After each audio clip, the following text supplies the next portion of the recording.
Waking reality is not the bottom layer of existence.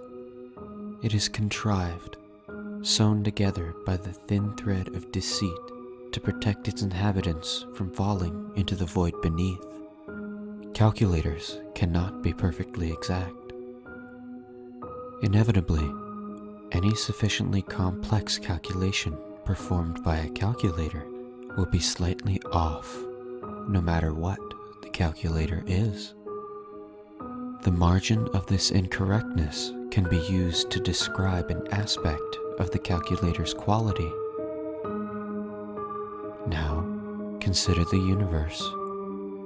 The universe is like an infinitely good calculator.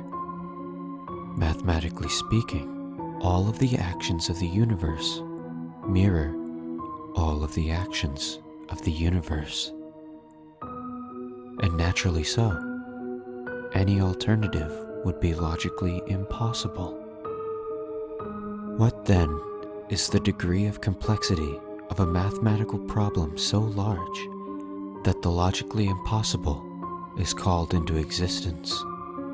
The only number that can be plugged into a tautology to make it false is infinity.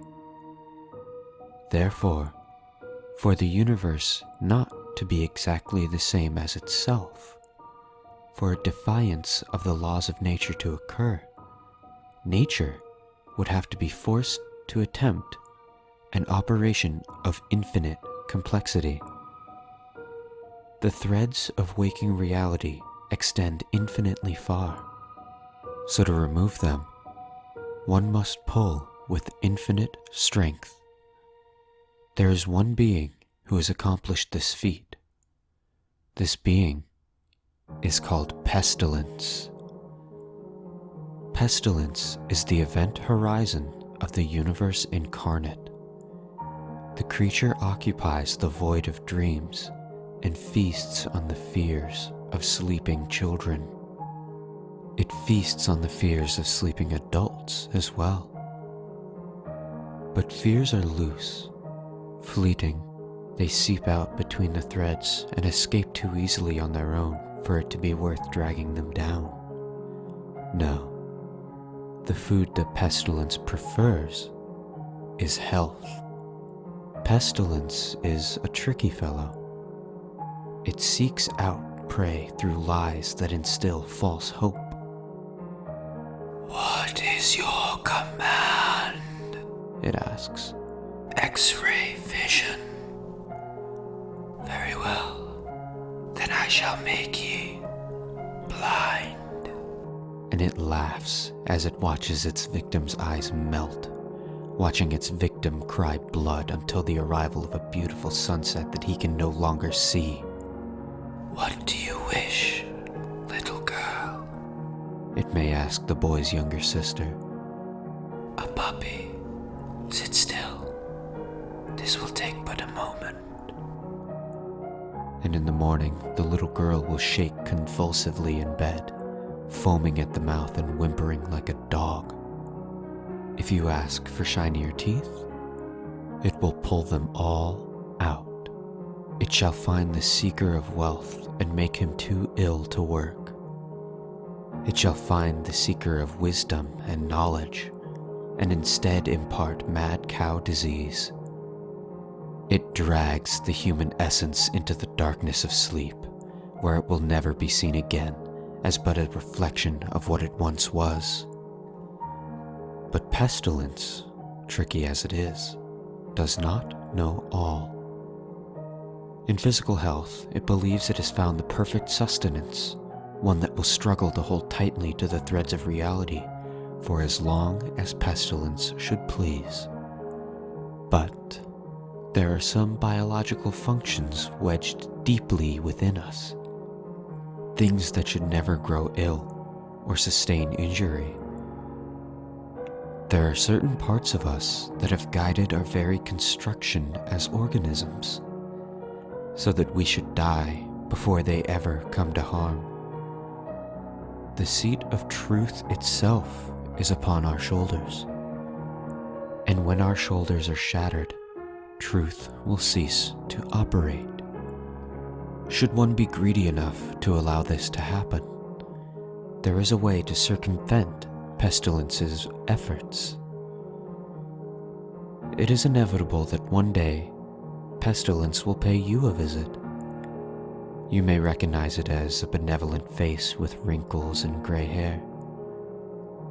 Recently, however, it has been manifesting in the forms of its past victims.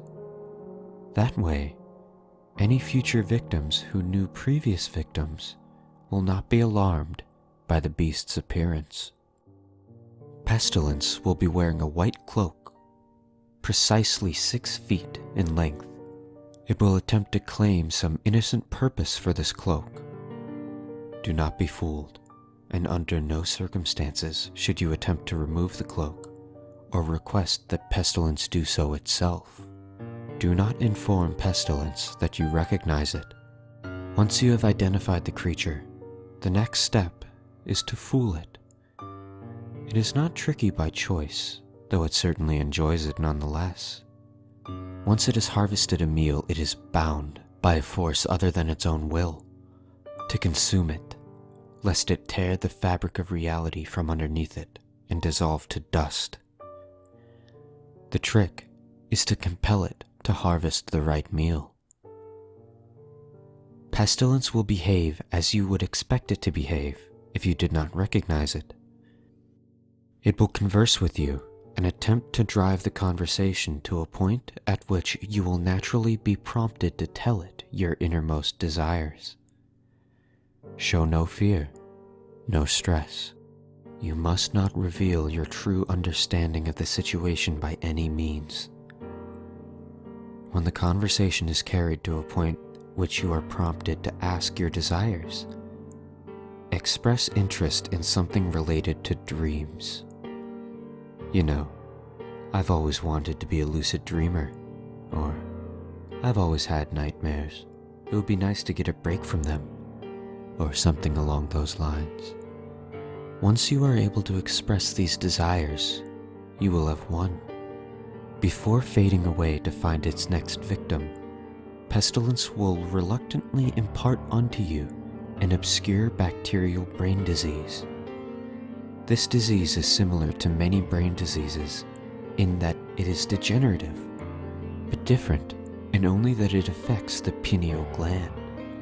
The pineal gland, known in some religions and alternative medical systems as the third eye, and described by some early neurologists as the seat of the soul, is a gland in the very middle of one's brain whose secretions regulate sleep and dreams. A damaged pineal gland could mean nightmares or unusual dreams. A badly damaged pineal gland could entirely eradicate the subject's ability to sleep, dream, pass out, or otherwise dwell in unconsciousness. By forcing Pestilence to sever the sole connection you possess to the surreal world and letting it descend into the surreal world which it leads, you will have permanently escaped the monster's grip.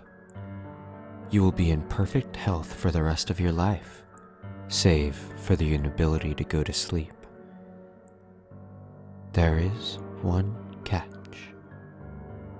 If you follow the above instructions, henceforth, whenever you close your eyes, you will see fleeting visions flash behind your eyelids of things that do not appear possible.